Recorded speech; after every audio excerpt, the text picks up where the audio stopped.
नमस्कार, स्वागत है आपका। मैं हूं आपके साथ लोकेंद्र त्यागी। पिछले कुछ दिनों से सुर्खियों में रहे खान सर के खिलाफ अब एक और बड़ा एक्शन देखने को मिला है। उनके कोचिंग संस्थान पर सीलिंग की बड़ी कार्रवाई की गई है और वो भी बिहार में नहीं बल्कि उत्तर प्रदेश में।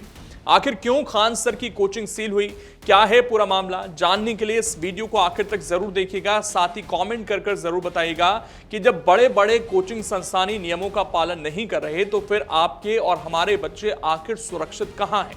दरअसल राजधानी लखनऊ के अलीगंज इलाके में सोमवार को एक कोचिंग संस्थान में हुए दर्दनाक अग्निकांड ने पूरे प्रदेश को झकझोर कर रख दिया।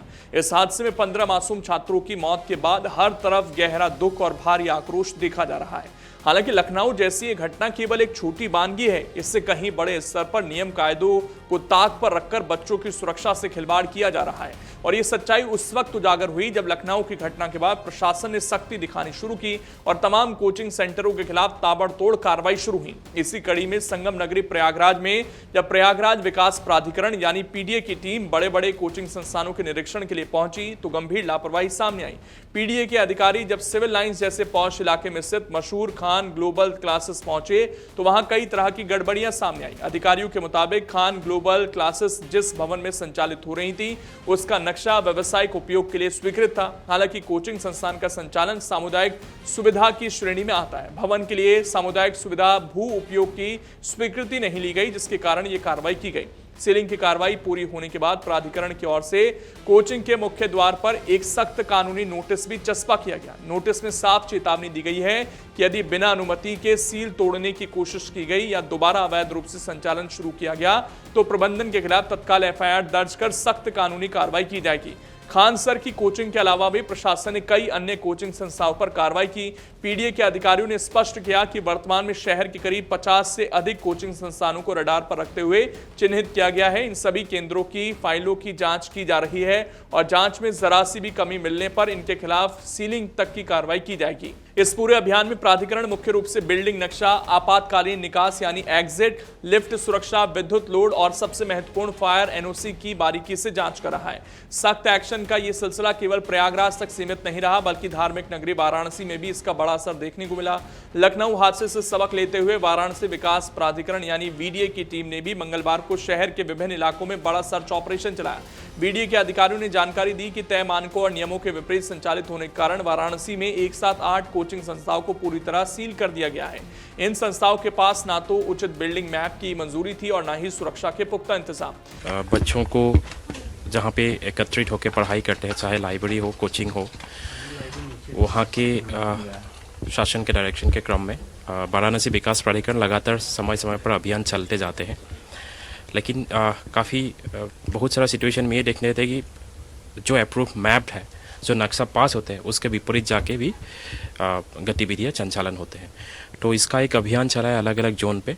हम लोगों ने इसमें 2 स्टेप प्रक्रिया अगले 15 दिन तक जितना भी पीजी है, जितना गेस्ट हाउस है, जितना हॉस्टल है, जितना ग्रुप हाउसिंग है, हम लोग एक गूगल फॉर्म के माध्यम से जितना हम लोग का सुपरवाइजर है सभी के माध्यम से हम लोग सर्वे करा रहे हैं ताकि कहाँ पे नक्शा के विपरीत कहाँ पे क्या गतिविधियाँ संचालन हो रहा है। वो तो एक 15 डेज़ का प्रोसेस है।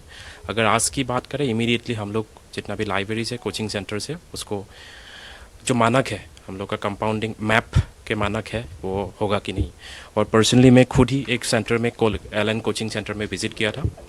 वहाँ पे 1 फ्लोर एडिशनल पाया गया, साथ में 2 फ्लोर में रेजिडेंशियल नक्शा पास था, लेकिन वहाँ पे कोचिंग सेंटर चल रहा था जो कमर्शियल गतिविधियों में आता है, उसका मानक थोड़ा अलग होते हैं। तो उनको हम लोगों ने वहाँ पे एक सील किया गया। दूसरा आपके जोन 2 में नंदलाल जसवाल द्वारा लगभग 1000 वर्ग फीट क्षेत्रफल में कोचिंग चला रहा था, उनका सील किया गया। पंचकसी रोड में अमनदीप द्वारा लगभग 400 वर्ग मीटर पे बेसमेंट में लाइब्रेरी चला रहे थे और भूतल में कोचिंग चला रहे थे, उनको सील किया गया। जोन 3 में वीरेंद्र प्रताप सिंह में B+G+4 भवनों में मानचित्र के विपरीत जाके कोचिंग चला रहे थे। जोन 4 में अगर बात करें तो सबसे बड़ा दुर्गाकुंड में आकाश इंस्टीट्यूट महेंद्र कोचिंग का भी विरोध भी आप लोगों ने देखे होंगे, उनको भी सील किया गया। तो सील करने का पर्पस ये नहीं कि किसी को परेशान करना, जो मानक है विकास प्राधिकरण का मानक है, जो फायर का मानक है वो पालन करें तो पालन कर। तो अभी आज हम लोगों ने 8 केसेस पे कार्यवाही की है और ये लगातार आने वाला समय में भी चलते जाएंगे। लगातार प्रोसेस चलते रहते हैं कार्यवाही का। अगर बात करें तो आप लोग देखेंगे हर दिन ऐसा कोई दिन नहीं है जिस दिन हम लोग कार्यवाही नहीं करते, चाहे वो इलीगल प्लॉटिंग के हो, इलीगल गतिविधियों पे हो या मानक के विपरीत जो के काम करते हैं। ऐसा नहीं कि कार्यवाही नहीं हो रहा है। आप अगर देखेंगे लास्ट 6 महीने में लगभग 1000 हम लोगों ने कंपाउंडिंग केसेस पास किए हैं। कंपाउंडिंग कराना ही मतलब है कि वहाँ पे मानक तक लेके आना। जो भी कोई भी कमर्शियल बिल्डिंग हो, कोई अगर मानक नहीं होते हैं उनको हम मानक तक फॉलो कराना, ये है। आप लगातार देखेंगे हम लोग लगभग 200 से 250 नक्शा हम लोग हर महीने पास करा रहे हैं। लेकिन एरिया ज़्यादा है और स्टाफ की बहुत सारी कमियों के वजह से भी हम लोग लगातार प्रयास कर रहे हैं कि वो जो भी वायलेट करे उनको लगातार लेके आए। ये अभियान कब तक चलेगा? अभियान कब तक तरीके से बिना नक्शे के ये अभियान कब तक चलाएगा? ये जो इमीडिएट बेसिस पे जो लाइब्रेरी होगा, कोचिंग सेंटर्स होगा, उसके ऊपर हम एक बार टीम बना दिए हैं, 4 अलग-अलग टीम जाएंगे। बाकी अगर हम ओवरऑल होल विकास प्राधिकरण के एरिया की बाकी कमर्शियल एक्टिविटी की अगर बात करें, लगभग हम 15 दिन तक ये अभियान चलाएंगे। सर, अगर किसी को शिकायत करना हो इस तरीके से अवैध संचालित हो रहा है तो वो शिकायत कैसे करेगा आप तक? शिकायत के लिए मेरा जो CUG नंबर वहाँ पे है, मैसेज कर सकते हैं, कॉल कर सकते हैं, नहीं तो हम लोग का जो सोशल मीडिया प्रोफाइल है वहाँ पे कमेंट कर सकते हैं। हम लोग खुद सोशल मीडिया हैंडल देखता हूँ। वहीं दूसरी तरफ औद्योगिक नगरी कानपुर में भी विकास प्राधिकरण यानी KDA पूरी तरह एक्शन मोड में आ चुका है। लखनऊ अग्निकांड के बाद KDA के अधिकारियों ने शहर के प्रमुख कोचिंग हब में छापेमारी की। सुरक्षा नियमों और बिल्डिंग बायलॉज का खुला उल्लंघन करने वाली कई इमारतों को मौके पर ही सील कर दिया गया। KDA सचिव ने साफ किया कि छात्रों की सुरक्षा से समझौता करने वाले संस्थाओं के खिलाफ यह अभियान लगातार जारी रहेगा। कल एक दुखद घटना हुई है लखनऊ में, जिसमें 15 लोगों की जान चली गई है। कानपुर क्षेत्र में भी जो है, कानपुर में काकादेव जो क्षेत्र है वो विशेष रूप से कोचिंगों के लिए जाना जाता है और बड़ी संख्या में यहाँ कोचिंगें संचालित होती हैं जहाँ बाहर से बच्चे आके पढ़ते हैं।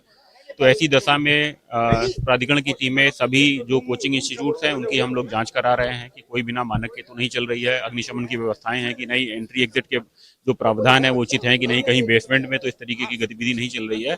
तो उसको देखते हुए हम लोग चिन्हित कर रहे हैं। जहां भी नियमों का उल्लंघन पाया जाएगा उसको नोटिस दी जाएंगी। अगर वो कंप्लायंसेस इंश्योर नहीं करते तो उनमें सीलिंग की कार्रवाई और अन्य जो वैधानिक कार्रवाई वो की जाएगी। कल से लगभग 30 बिल्डिंगों पे कार्रवाई जो है की जा चुकी है। इसमें कई कोचिंग से किसी का नाम तो स्पेसिफिकली लेना उचित नहीं, बट इसमें फिजिक्स वाला, विद्यापीठ, इस तरीके के कई संस्थान थे जिन पे कार्रवाई जो की गई है। इसमें देख रहे हैं कि मतलब अगर किसी में ग्रॉस वायलेशन है तो उसको मौके पे तत्काल सील कर दिया जा रहा है, और अगर कहीं ऐसा है जहां पर कंप्लायंसेस जो है हैं और थोड़ी बहुत कमी है तो उनको नोटिस दिया जा रहा है कि उसको इंश्योर कर लें कि वो व्यवस्थाएं पूरी कर लें जाए। अगले 1 सप्ताह तक के लिए उपाध्यक्ष महोदय ने निर्देश दिया है कि अगले 1 सप्ताह तक विशेष रूप से सघन अभियान चलाया जाए। वहीं कोचिंग संस्थाओं में इस तरह की लापरवाही को लेकर छात्रों में भी गुस्सा देखने को मिला। एक तरफ उनकी पढ़ाई बाधित हो रही है, दूसरी तरफ 15 छात्रों की मौत का दुख भी है। इसी को लेकर प्रयागराज में बड़ी संख्या में छात्र छात्राओं ने इकट्ठा होकर कैंडल मार्च निकाला, हाथों में मोमबत्तियां लिए। इन छात्रों ने लखनऊ अग्निकांड में जान गंवाने वाले छात्रों को श्रद्धांजलि दी और दोषियों के खिलाफ सख्त से सख्त सजा की मांग करते हुए न्याय की गुहार लगाई। कुल मिलाकर फिलहाल प्रशासन एक्शन में तो नजर आ रहा है, लेकिन हालात तब तक नहीं बदलेंगे जब तक लंबे समय तक ऐसे कोचिंग संस्थाओं पर लगातार नजर नहीं रखी जाएगी। लखनऊ के अलीगंज के इलाके में बहुत ही हृदय विदारक घटना हुई। आग लगने से हमारे नौजवान युवा शक्ति भाई बहन को हम लोगों ने खोया है, जिंदा राख हो गए हमारे भाई बहन। तो ये काफ़ी घटना हम लोगों के लिए मतलब एक झकझोर देने वाली थी। सारी हमारी युवा शक्ति टीम है, वो पढ़ने वाले थे, हमारे देश के भविष्य थे, और उनके लिए हम लोगों ने ये कैंडल यात्रा निकाली है, एक सभा रखी है। सरकार से निवेदन करना चाहते हैं, ये जो भी घटना हुई है उसके प्रति कुछ किया जाए, बच्चों को सुविधा मिले ताकि फिर ऐसी घटना कभी ना हो। और काफ़ी दुखद घटना है ये, जिनके ऊपर बीती है उनको ही ये पता होगा। मामला लखनऊ में कोचिंग सेंटर में जो हुआ है उसी में जो 15-16 के करीब जो बच्चे मारे गए हैं, उन्हीं लोगों को हम श्रद्धांजलि देने आए हैं और हम चाहते हैं कि उनको न्याय मिले, उनको मुआवजा मिले। अगर आप ये वीडियो YouTube पर देख रहे हैं तो हमारे चैनल को सब्सक्राइब कर बेल आइकन दबाएं, और Facebook पर देख रहे हैं तो हमारे पेज को लाइक करें।